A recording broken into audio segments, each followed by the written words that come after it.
It happened when I was very young. I had to wear a heart monitor for I want to say like a year, maybe two. When I was around like 9 or 10. One night, I guess my heart stopped. And I woke up to everyone crying over me.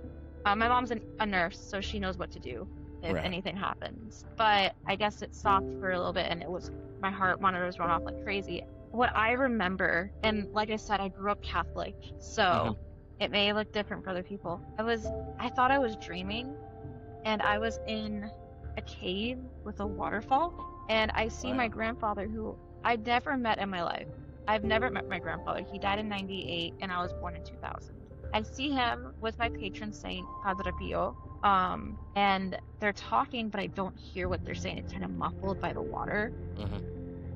I look at them, and behind them is like a really, not a bright light, but there's like something coming out of the cave, like a light coming out of it, like you're going outside. And after that, they like look at me, and then I wake up to my family crying over me and my grandmother about to have a heart attack. In the paranormal war room, the legends arise. We're diving deep down where the truth never lies. Diving deep down where the truth never lies. Unravel the mysteries, let the stories unfold. This beat, these tales are daring and bold.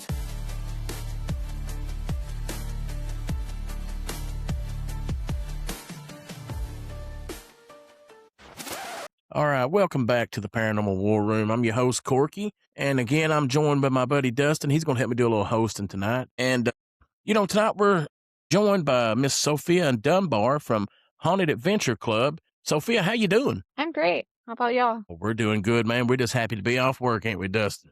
Oh yeah. Yeah. Sophia, tell us a little bit about yourself. Okay. So I got into the paranormal fairly young. My dad got me into it, and from then on, I've kind of just been hooked. I Right. recently started investigating more that I moved to Tennessee because I'm not originally from here, if you can tell by my accent. Really, where are you from? Let me guess, Ohio. No, I missed that one. I'm from a bunch of places, but my last location was Florida. So, Florida. All right. In Okay. Florida. Most people say they're from Ohio. That's the reason I said that. You caught me by surprise there. But go ahead. I'm sorry. it's okay. What else? Have a location I go to a lot. It's old South Pittsburgh Hospital in South Pittsburgh, Tennessee. That's where a lot of my stories will be coming from and my Awesome. experiences. I am a part of Haunted Adventure Club. We're very, very new. So, if anyone wants to join, they're always welcome. We have a website, hauntedadventureclub.com, and a Facebook. So, So we'll be sure to put all that stuff in the show notes after the show. But what heck, let's get into it, man. Pittsburgh Hospital. I've heard a lot about that place. I know a lot of people that have investigated there, and I'm anxious to hear some of your stories. So please tell us what happened there. yeah, I've been going there for, I want to say, I think this month will be a year. I've gone to almost every single public that there is. Right. And I can say there has been a lot that if there's any location that is haunted, it is Old South Pittsburgh Hospital. That is for sure. My second ever investigation there, I saw a full body apparition. Really? Never seen a full body before. It was of the tall man. I don't know if you know who the tall man is. Yeah, I've heard We've stories of heard. the tall man. So I saw him flesh colored and everything in scrubs on Wow. the second floor, and I was alone on that floor. I had to grab some of my equipment, so no one was around me, and I was in shock afterwards. Um, and the last time I was there, I did see the tall man again. I was with my friend and was able to see him too, and she'd never heard of the hospital before, so that's how I knew like she actually saw it because I've never shown her anything about that hospital. She's not interested in the paranormal like I am. So the fact that she saw him and was able to acknowledge it really proved that Wow. he's there. So that was really, really cool What floor did you experience. guys see him on, if you don't mind me asking? It was on the second floor. The first time I saw him was more towards the nurses station. Right. in that hallway. And then my friend and I saw him more towards the ER at the end. Okay. How many floors is that hospital? There's 3 floors. Yeah, Yeah. I know, there's a guy named Larry Googe, and he's the lead investigator for Star Mountain Paranormal. That's one of the local paranormal groups here where we live, and he done a lot of investigating at South Pittsburgh, and he was actually, according to him, he was actually thrown through a window there. Wow. And also one of his investigators, he was there investigating with him, and he kind of was having problems, like something like you'd see on Ghost Adventures or something like that. He started feeling like he was having an attachment on him and stuff like that. Well, he ended up just telling Larry during the course of the investigation. He said, "Look, I got to go. This ain't good." The guy goes home and dies in his sleep. So I put a lot of credence into South Pittsburgh Hospital, because I've heard multiple people tell me stories about this.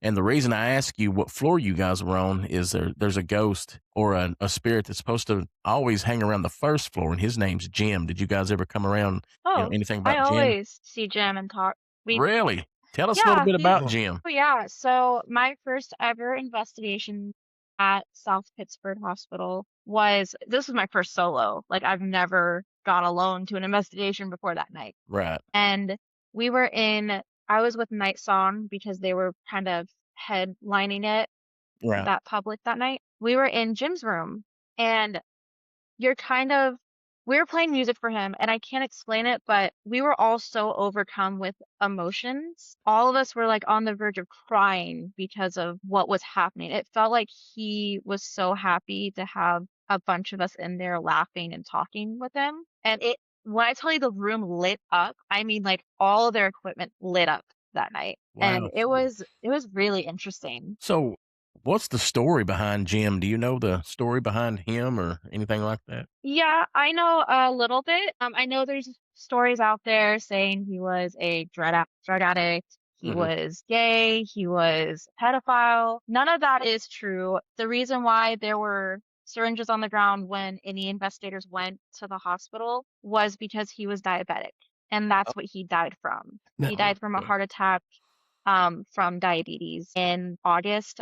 I don't know the exact date. I know it was early 2000s after the hospital closed. He was the caretaker, so Oh, he practically lived and breathed that hospital, which is why if you're in there, you can go to each floor and you will most likely hear him or feel him in that floor. wow. That I always hear stories of Jim, so it's crazy that you're telling me some of these same stories. So again, that's one of those things that gives a lot of credence to that place because you got multiple people telling you the same stories about this same apparition they see there. That's fascinating to me. so is there So any what Yeah. place I'm sorry, Corky. Go ahead, buddy. So is there any place in the hospital that gives you the irk feeling that you really don't want to be in? Yeah. Oh yeah.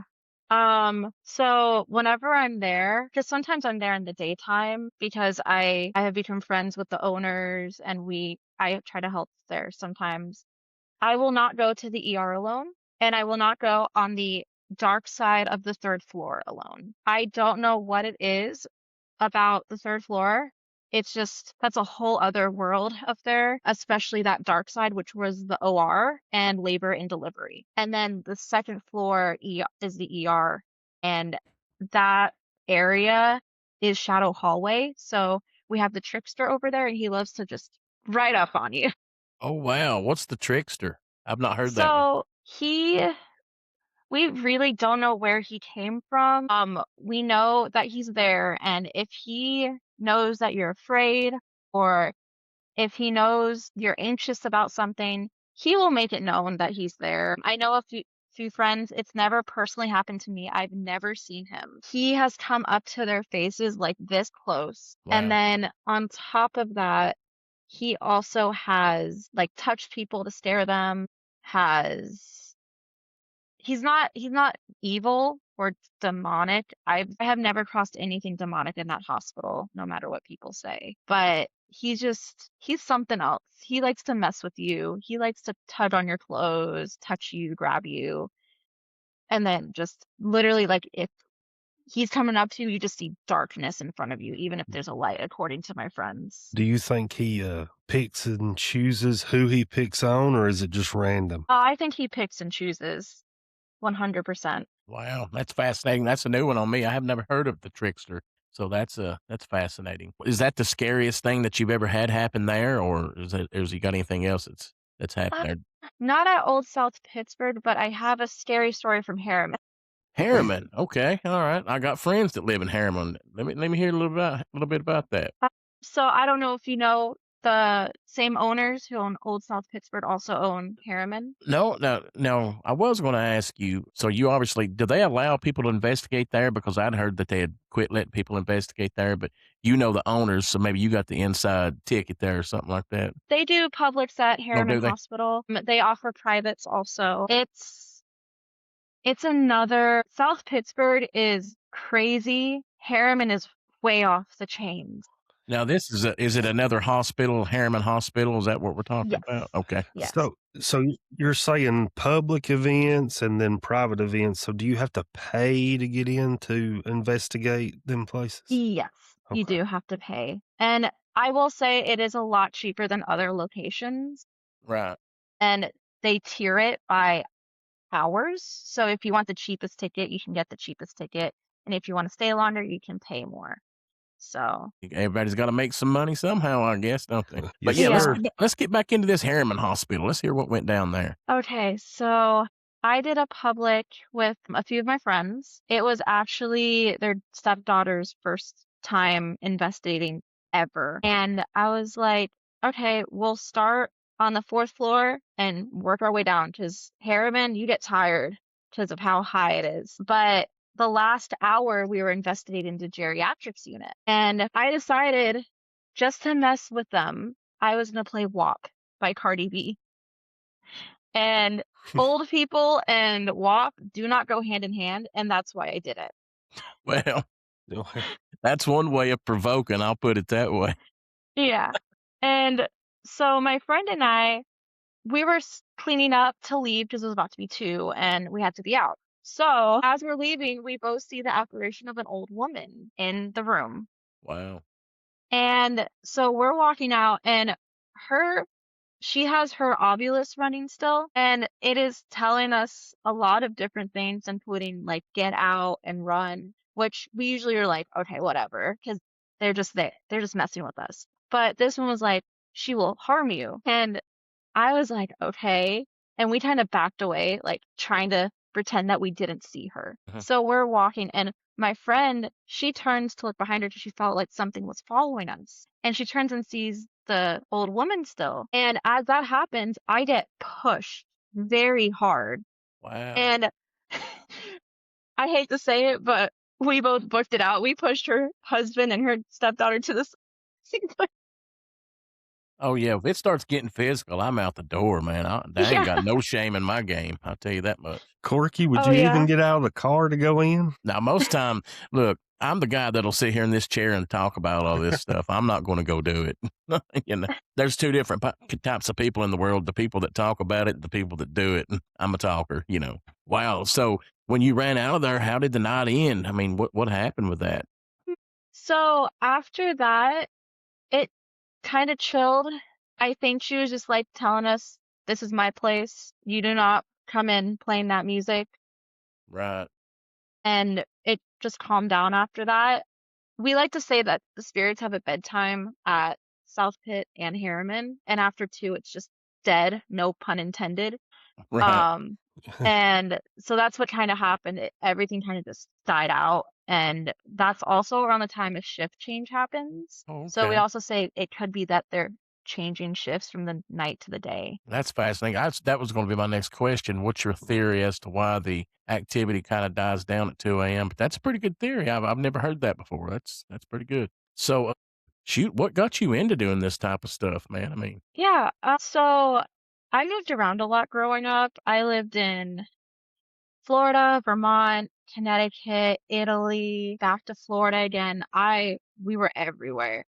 And the one thing that always stayed was ghost hunters. We were right. really into ghost hunters, my dad and I. And when I lived in Florida, he used to take me to St. Augustine. And so that kind of fueled my love for the paranormal because That's we the did the lighthouse, paranormal right? tour. That St. Augustine Yeah. lighthouse. Okay. Hmm. Yeah. Yeah, that fueled my love for it. And then eventually all these shows started coming out, Ghost Adventures, Ghost Asylum, like a bunch of different shows. And I kind of just went deeper in the older I got, Right. which I'm very grateful for because I found a great community of friends out of it. And I recently got back into it a year ago because I had to stop for a while. Just because you just stopped because you're just taking a break from it, or you didn't have nothing that. No, I was working at Disney at the time, and then before that I was in college, so I didn't have time to do anything. Now that I have, I like to say adult money, I can actually go out and have fun with it. And luckily, my boyfriend, now husband, one of our dates for my birthday was at Waverly Hill Sanatorium. Oh, look, And hey, look, I've been telling this for the last 6 months. My birthday's in May, and that's where I wanna go because I think we're about, what, 3 hours from Waverly it's Place here? Yeah. amazing. Well, Yeah, I if we definitely wanna go, go. if we go, Corky, we would just order record a podcast live from That's what Waverly I'm on thinking, your yeah. birthday. Yeah, that'd be great. That'd be great. Well, other than South Pittsburgh and other than Harriman, if you're gonna go into an investigation, walk us through how you set up and some of the stuff you do. I know Dustin's fascinated with a lot of the tools you guys use and stuff like that. Yeah. Walk us through a typical investigation. What's the steps you do and stuff like that? Yeah, so it's different each investigation, mainly because I like to be more not spiritually guided, but like more intuitive with my own ears and my own eyes. But I do have a lot of equipment that I use too. For example, I have a friend who makes he makes equipment, so he made me a few of those. What are they called?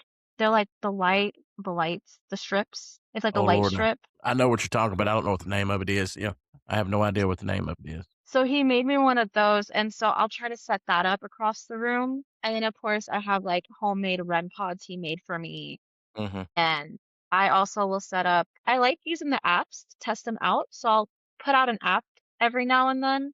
And then of course I have my own a spirit box that I use too. A lot of the times we'll just go into Estes method right away because we get a lot of our best results from that, especially if we do a double Estes mode method. I'm fascinated with that Estes method. Can you explain that out there for the people that don't know what that is, and tell us, the best piece of evidence you've got by using that, because I'm fascinated by that. Yeah, it's actually my favorite mode of investigating.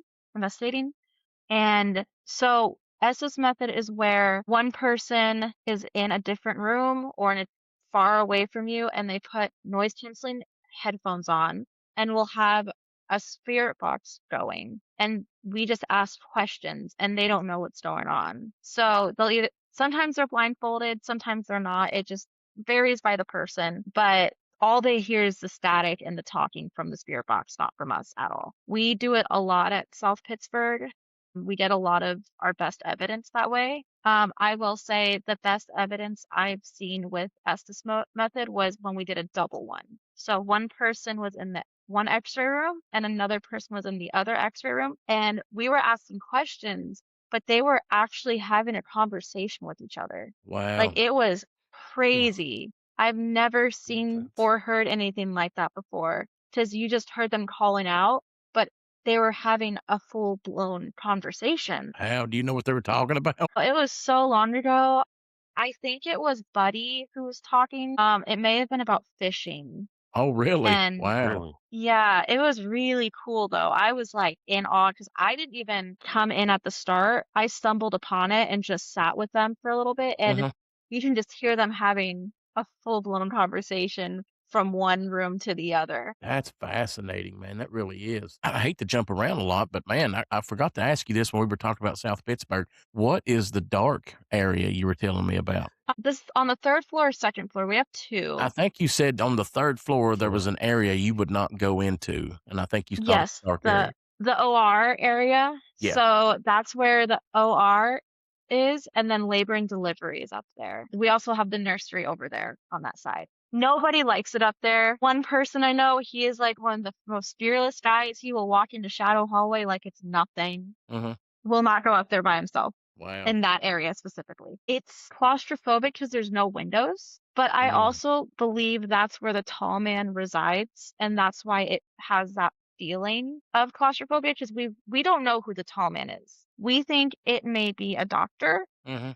but we're not exactly sure. We're still learning who that is. But Wow. it's just very claustrophobic. You can feel very heavy energy, whether it be from the nursery or from Nellie, who's on across from that. It's a mix of like everything, it seems like. Well, it's fascinating that you have a lot of these spirits named. Did you just call one of them Nellie? Yeah, yeah. Wow. We call her Miss Nellie. She's on the third floor. She was a dementia patient. Her family left her there, unfortunately, and she died there. She was already well into her 90s, but on her good days, they let her help with taking care of the babies. Oh, On her okay. bad days, they would lock her in her room. That's how they found her one day, because she was locked in the room and she was dead on the side of her room where we usually keep the rocking chair. Oh, man, and Oh, I'm gonna man. guess that rocking chair rocks by itself all the time, don't it? I actually haven't seen that. Some people have. I don't get a lot of evidence in Nellie's room Mhm. personally, but I joke that she doesn't like me very much. I've seen Oh, I rocking don't chairs believe rock that. by themselves, but it's supposed to be bad luck when you see a rocking chair rocking by itself. Yeah, that's Oh, why really? I didn't know that. yeah, I Yeah. don't own rocking chairs just because of the fact that I'll look at them and they'll start rocking by themselves. You're just asking for trouble. But, how do you differentiate between, what you think would be true evidence and what would you think, that's not real evidence? How do you, tell between, real and fake? Let's put it that way. Yeah. I always do my best at debunking. So walls are thin. There's always going to be a car outside. We try our best to debunk as best as we can. For me, if it's my own equipment, I know exactly everything in it and what could be causing it. Like, for example, if your phone's not on airplane mode, we know automatically that that could be the cause of a REM pod going off, or that could be the cause of something else like a light going off because of airplane mode. But I try to do my best debunking everything, but if I can't debunk it, that's how I kind of just come to the conclusion it was paranormal. Right, right. That's awesome. What, have you had a piece of evidence that, to this day you still can't explain? Do you have anything that's happened like that? I have a few. One of them was actually my first time at South Pit. We heard from the kitchen, a person moaning like they were in pain. Man. And then we heard a Mm. whistle, and no one was down there with us. It was just us four, and it came from the hallway, and we all checked, and no one was there. And they got it on recording. And we couldn't debunk that. And it was clear as day. We heard it, and it also picked up on the EVP. I'd like to hear that. So Yeah, I I don't think Night Song might still have it. I never recorded it, which I'm so mad about. you say that you use apps on your phone. We were interviewing a couple from the United Kingdom the other night, and they told us that they swear by an app called Necrophonics. Yep. So, have you ever heard of that one? Oh yeah, my friend uses it all the time for his Estes method. Okay, what does it do? I was going to look it up, but I Yeah. never did. What does it do? It's like Spirit Box, like a Mhm. Spirit Box, but form, and you can take out the static in the background. Okay. Okay.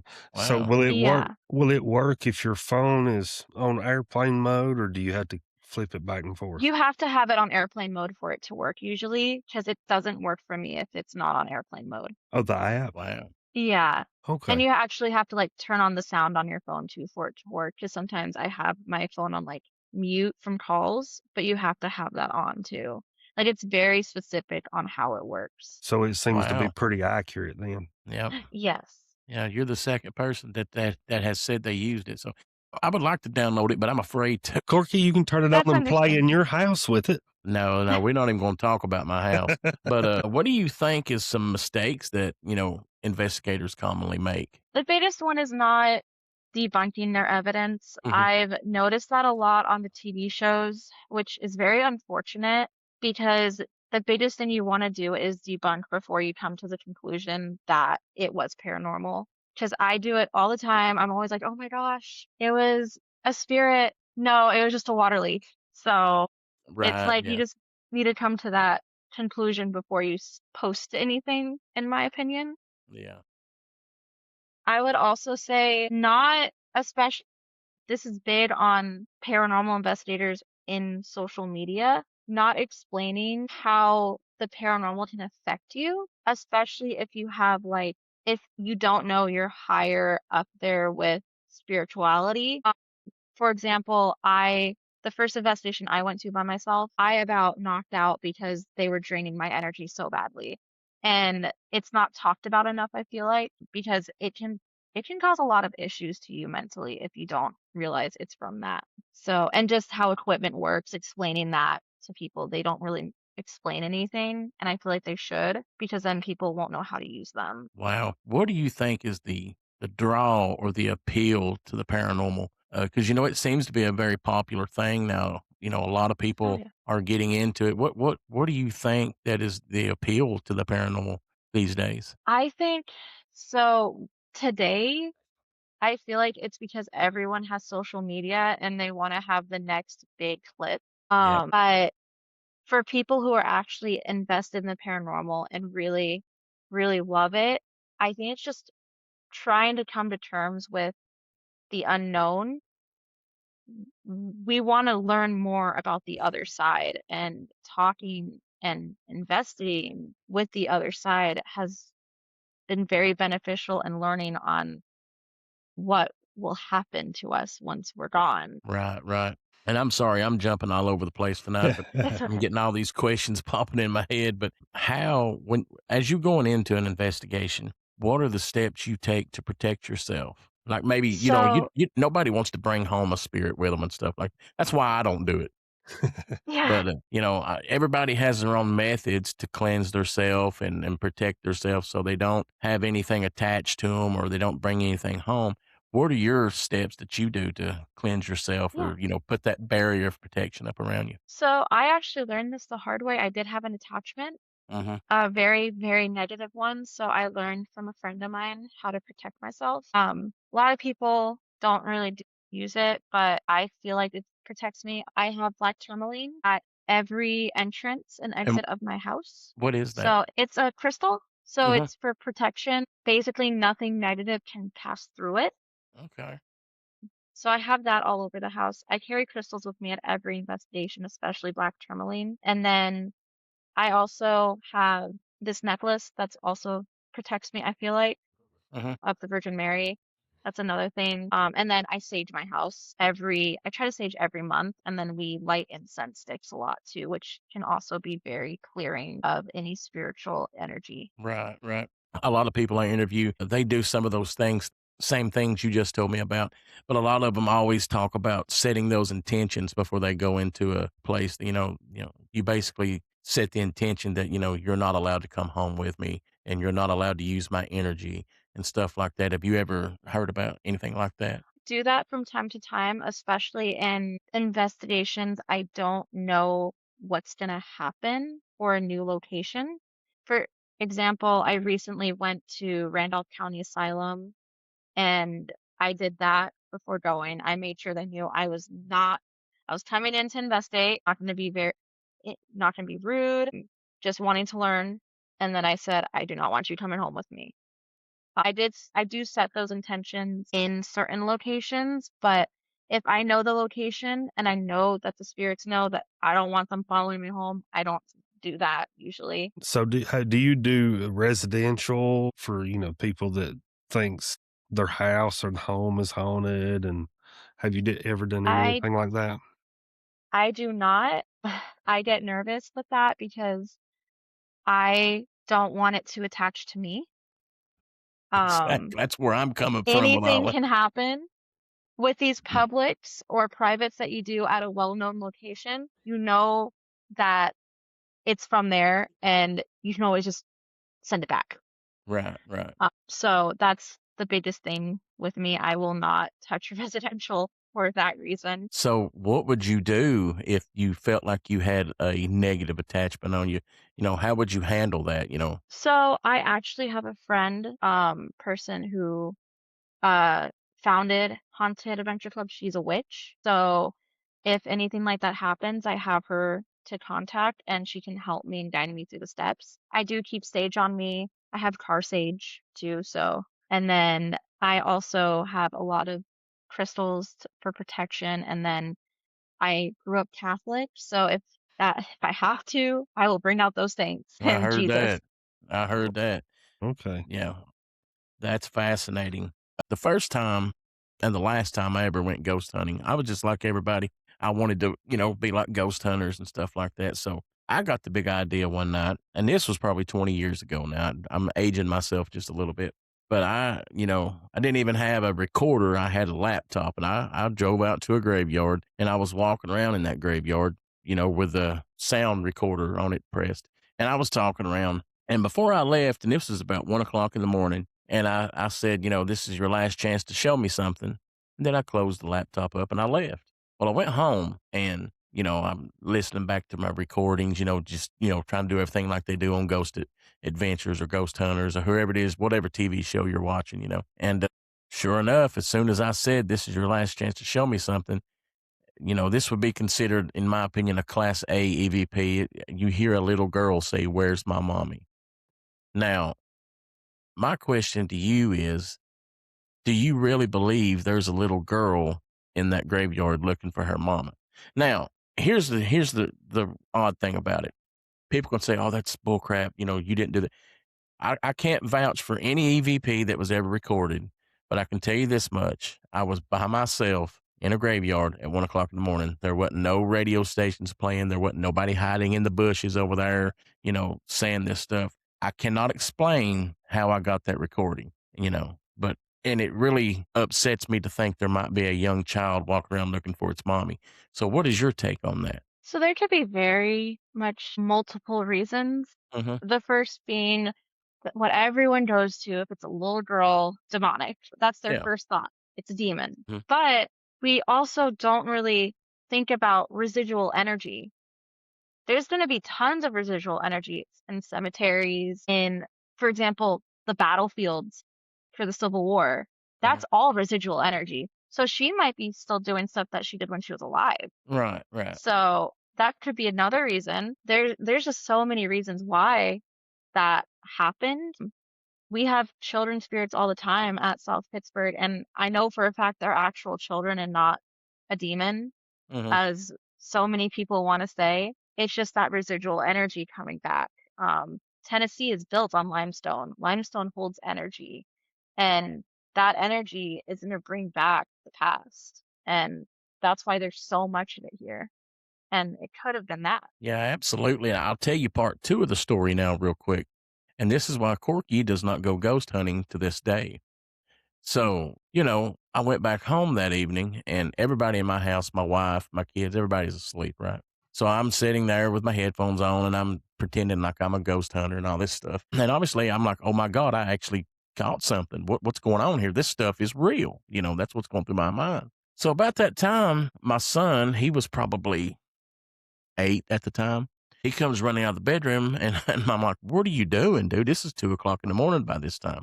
And my daughter's name's Breely. She's about 2 years younger, and so she would have probably been 6 years old at that time. He said, "Look, if Breely's gonna be up watching TV at night, I'm gonna be up watching TV at night."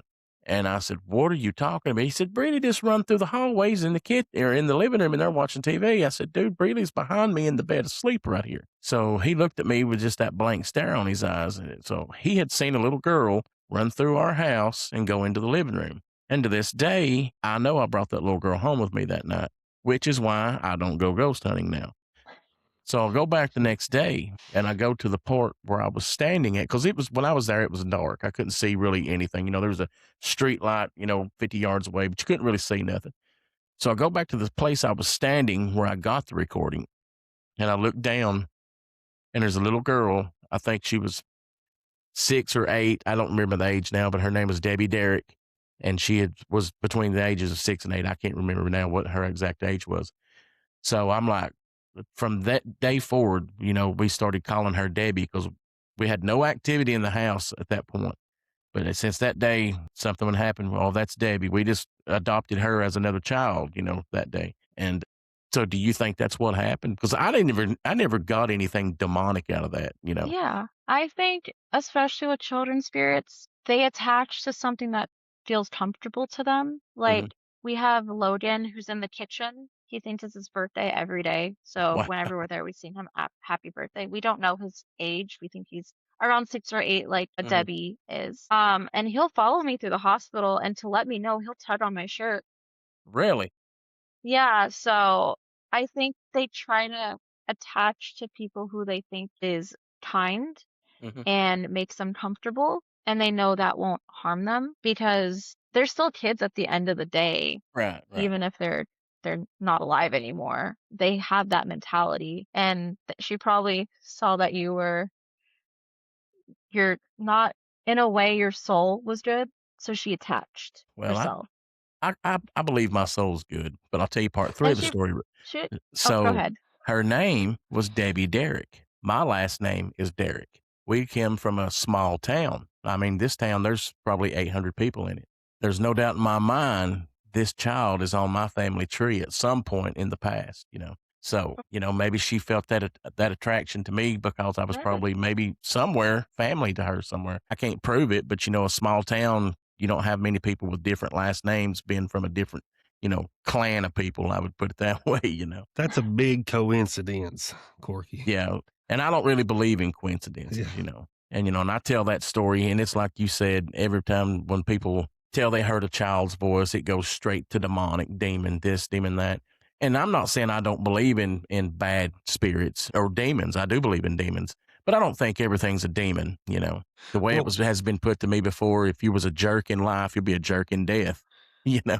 yeah, but that's what Oh yeah, we that's what we heard growing up, though, is if you seen a little girl, you was always told that the little girl was the trickster, and it wasn't really a little girl, and it was just playing tricks on you, and it was always a little girl. Yeah. Yeah, and it doesn't help with the Conjuring films that came out, Oh yeah. Annabelle and kids involved with that, which I grew up in Connecticut. I got to meet um the son-in-law, Tony Spera, Wow. at my Really? school and everything. I got to interview him. I worked for a newspaper, so I got to interview him. And he was Wow. so down to earth. I met their daughter, super kind people. It kind of pushed me back into the paranormal because they Yeah. talked about everything. But I think when people think of the paranormal now, they go straight to The Conjuring. Yeah. Yeah. And that's not the side of the paranormal that I do. I don't touch anything demonic. If it says demonic or like the Sally house, I can never even think about going there because I don't want that energy to be a part of me. Mhm. It can chip away at you if you go in there without setting intentions, if you go in there without any protection. And I feel like as a society, we believe that every child is going to be demonic Yeah. or every creak in your house is going to be a negative spirit. Oh, I don't know. All I know is the Annabelle. I've never watched that movie because dolls in general kind of freak me out. But there's a reason for that. So, but anyway, like I said, I don't like dolls. So if it's a house full of dolls, I don't think I want to go into that. oh, you'd Yeah. hate mine then because I love dolls. I have two in my car that I bring with me everywhere. Hey, a lot of people get online and they actually buy those dolls that's supposed to have spirit attachments to them and they collect them. Those people are Yep. braver than me. I'll put it that way. You know. Well, the doll that stood at the top of my mama's steps in that house when you'd pass it, Mhm. it'd be looking down the steps, and then 5 minutes later, it'd be looking to the left or looking to the. It was always moving by itself. So I don't do the doll thing. Yeah, check the batteries on that thing. I'll tell you what. It was an antique. Ain't no batteries in it. I always try to look for the most logical explanation. I But appreciate it, Corky. yeah. Well, Sophia, I want to be respectful of your time, but I do want to ask you one more question. And this is probably usually try to ask this to all my paranormal investigators that I interview. And it's a simple question. You can just answer it however you feel to answer it. What exactly do you think happens when we die? That's a hard question. It ain't like any of us really know the answer, but this is whatever you Yeah. think, Yeah. I feel like it's different for each person, especially religions, Mhm.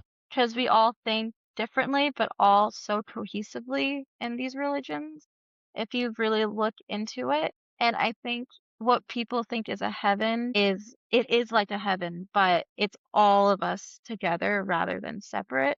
And I think we have a way of coming back and forth from heaven to earth or whatever you believe in. I also believe that Earth could be a purgatory too for some of these spirits. So there's different things I think could happen when we die, and I think that's one of them, especially since some of the conversations I have had with other spirits talking about, especially at Harriman, I asked, where did you go? And some said heaven, but others said they were able to cross into heaven but come back here. Huh. So it's interesting how I get similar but different answers, but I feel like we won't know until the time comes. No, that's definitely we're not gonna know until we won't have a chance to tell anybody about it, more than likely, you know? I've interviewed Oh people that's yeah. had I've interviewed people that's had, NDEs and stuff like that, and they always tell me, I didn't wanna come back, and stuff like that. So, I find that fascinating, Oh, I I've really had do. one too. Oh, really? Do you mind to I tell us about understand. that? Yeah, Oh, I didn't I know don't that. mind. It happened when I was very young. I had to wear a heart monitor for Mhm. I want to say like a year, maybe two, when I was around like 9 or 10. One night, I guess my heart stopped, and I woke up to everyone crying over me. My mom's a nurse, so she knows what to do if Right. anything happens. But I guess it stopped for a little bit, and it was my heart monitor was going off like crazy. What I remember, and like I said, I grew up Catholic, so Mhm. it may look different for other people. I thought I was dreaming, and I was in a cave with a waterfall, and I see my Wow. grandfather who I'd never met in my life. I've never met my grandfather. He died in 98 and I was born in 2000. I see him with my patron saint, Padre Pio, and they're talking, but I don't hear what they're saying. It's kind of muffled by the water. Mhm. And I look at them, and behind them is like a really, not a bright light, but there's like something coming out of the cave, like a light coming out of it, like you're going outside. And after that, they, like, look at me, and then I wake up to my family crying over me and my grandmother about to have a heart attack. Wow, that's fascinating. So, That that's go ahead, Dustin. I was gonna say that's wild.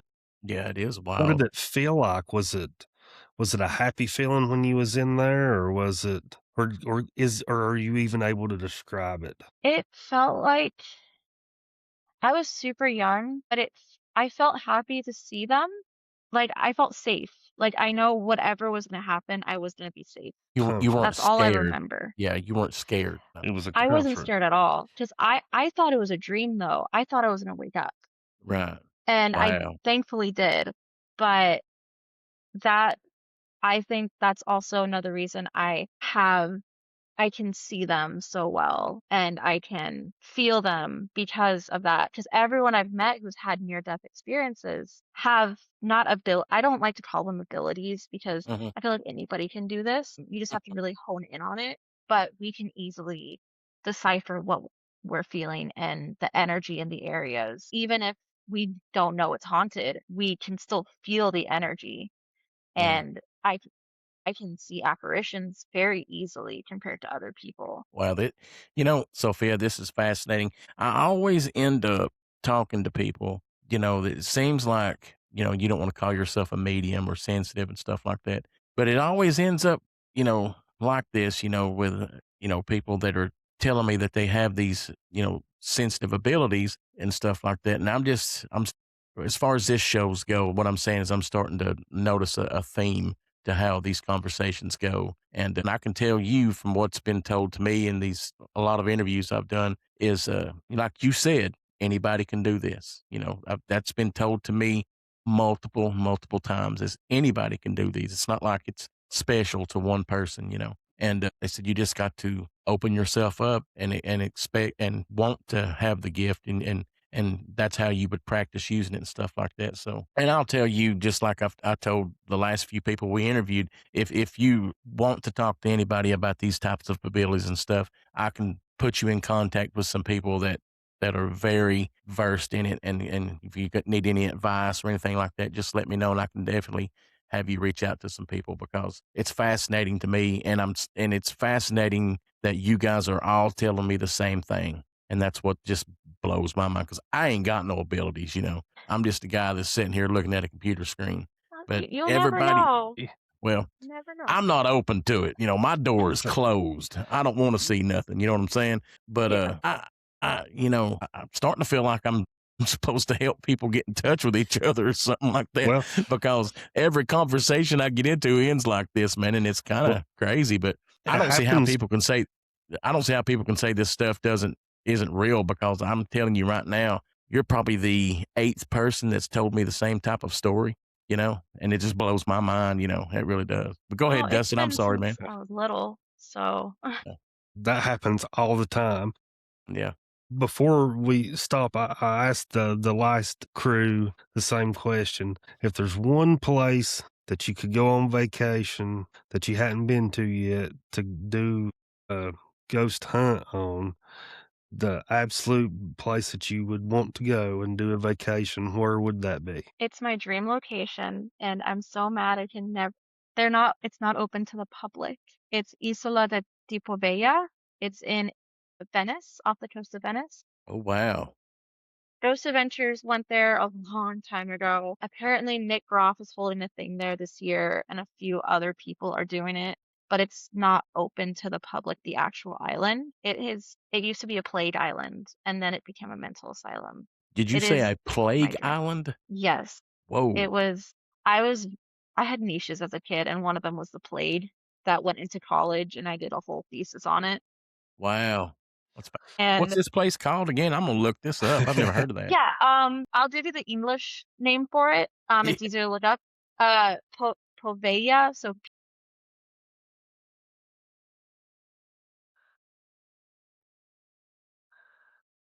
Was it the smallpox or the TB, or what kind of plague was it? Probably the Black oh no, it Plague. was the plague. Yeah. The plague. Okay. Like they Yeah. created it for the plague because that was when it was running rampant in Venice and they Okay. needed them off of the island. And they Wow. So they created a wow. whole other island for it. And Damn. it's very interesting, the history. It ends up becoming a mental asylum after that, and the sand is actually ashes of the people who died there. No way. Oh gosh, I gotta Yeah. look this Wow. up.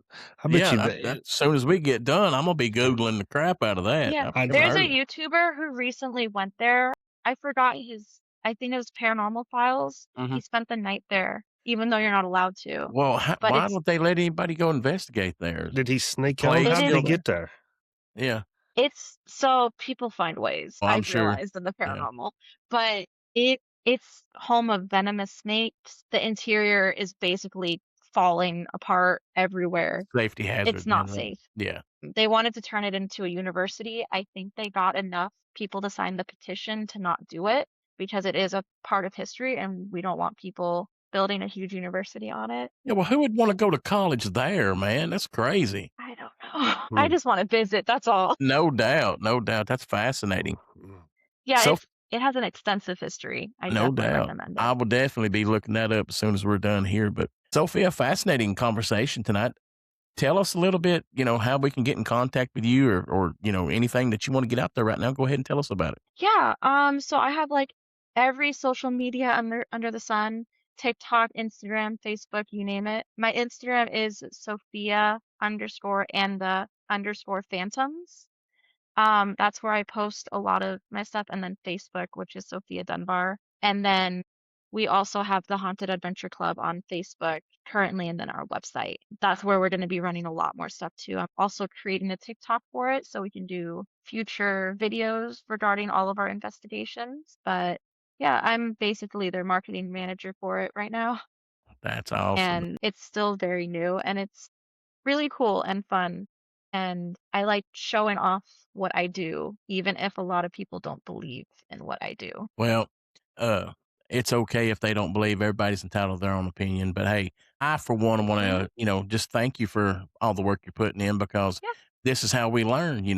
With people like you out there putting in the work, and that's yeah, who knows what we may discover in our lifetime. So I yeah. appreciate the And work you're I doing. And a lot of, also want to show people my age that it is not okay to go into these places disrespectfully. Absolutely. So that's the biggest thing I show on my stuff. No disrespect and also legal. Do not do anything illegally.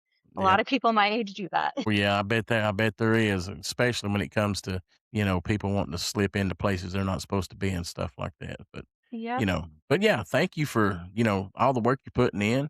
Dustin, you got anything you want to say before we cut out of here, buddy? I just, thank you. And I mean, it's got to be hard to, as an independent adventurer, ghost hunter, it's hard to do it because all the TV shows and mainstream blows it up and a lot of it's not accurate. So it makes it harder on everybody else, especially when Yeah. they're trying to tell the truth, Hmm. but it takes a lot of legwork. Yep. Yep. Yep. Well, hey, Sophia, thank you so much for coming on the show tonight, man. You've had some fascinating stories, man. And I hope as you get out there doing this work and you get some more stories, you'll come back on here and talk to us again. Yeah, Uh, I would love to. Thank you for letting me join you tonight. I had a awesome. great time. Awesome. Hang around here when I stop the recording. We'll chat for a second. But for everybody Okay. else, for me and Dustin and the Paranormal War Room, we appreciate everybody tuning in, and we'll see everybody next time. Bye, everybody. Talk at you later. The unknown awakens, hear the echoes grow loud. We're diving deep, join the curious crowd. In the paranormal war room, we take flight, bringing the spooky vibes, shadows and light. With every beat, the legends we explore, unleashing the spirits. We're ready for more.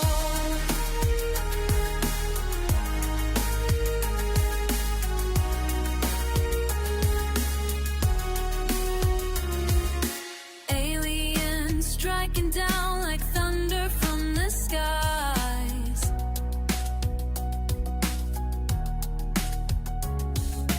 Cryptids lurking near, in the darkness they rise. Paranormal tales that will twist your mind. Tune into the mystery, leave the norm behind. In the war room we fight with the strange insight, unveiling truths in the paranormal war room. We take flight, bringing the spooky vibes, shadows and light. With every beat, the legends we explore, unleashing the spirits. We're ready for more. So hit that subscribe, don't be left in the dark. Join us in the war, let's make our mark.